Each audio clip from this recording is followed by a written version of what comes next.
Welcome to Chillin' 101. We hope this video helps. In this video, I will explain how to use the Sims school system. First, let's get you logged in. Open your web browser and enter the Sims URL. Use your unique username and password to access the system.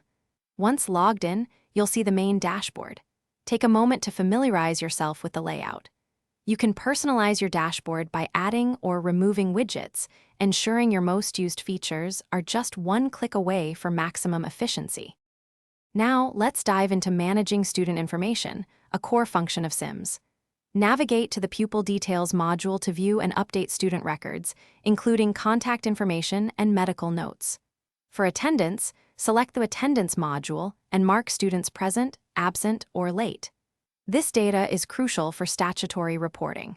Finally, use the Assessments section to input grades, ensuring a comprehensive academic record for every student throughout their school journey. Effective communication and reporting are vital. Sims offers robust tools for this. Head to the Reports module to generate comprehensive reports on attendance, behavior, and academic performance. You can choose from hundreds of predefined templates or build custom reports tailored to your needs.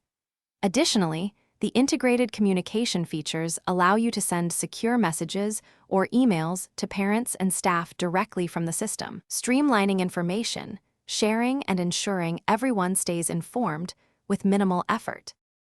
Beyond the basics, Sims offers advanced features to enhance school operations. Explore modules like timetabling for scheduling, staff details for personnel management, and finance for budget tracking. Remember, continuous learning is key.